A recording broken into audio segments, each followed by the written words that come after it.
What if I told you that for nearly 3,000 years, critics said King David never existed, that he was nothing more than a religious myth, a fairy tale invented by ancient writers to give a people their identity? For decades, a growing movement of scholars, often called biblical minimalists, argued that King David was no more real than King Arthur. In 1993, at an archaeological site called Tel Dan in northern Israel, a place the Bible mentions as the northernmost boundary of the Promised Land, a team of archaeologists made a discovery nobody expected: a fragment of black basalt stone with ancient Aramaic writing carved into it. When archaeologists examined it, they could barely believe what they were reading.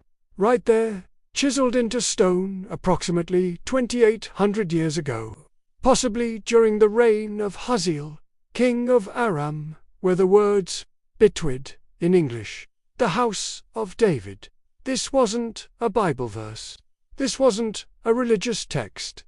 This was enemy propaganda, written by one of Israel's adversaries, boasting about defeating the royal lineage of King David.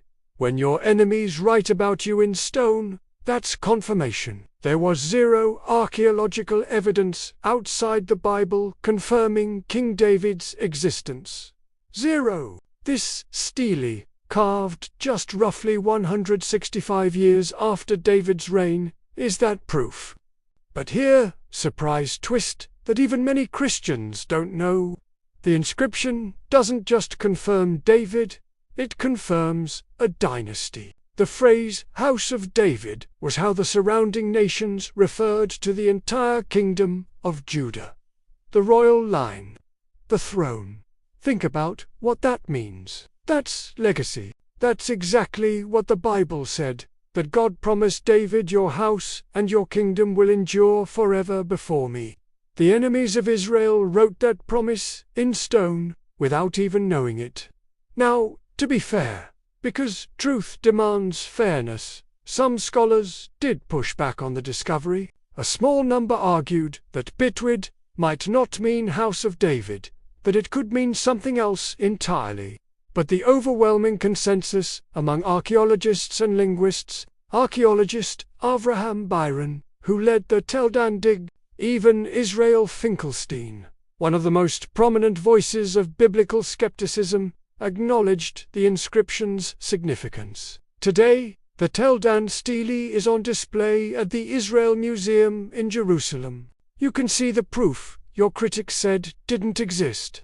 You know, when I think about discoveries like this, I think about all the people who walked away from faith because someone told them the Bible was just a story. And I wonder, what if they had known? The Tel Dan stele doesn't prove every word of the Bible by itself. Archaeology never works that way. But it does something powerful. It reminds us that the Bible is not set in a fantasy world. David walked real ground. His descendants sat on a real throne. Nations trembled at a real dynasty that, as a Christian, I believe ultimately pointed forward to one final king, Jesus of Nazareth, whom the angel called the Son of David. That's not mythology. The stone says so. The Tel Dan stele, discovered in 1993, currently housed in Jerusalem.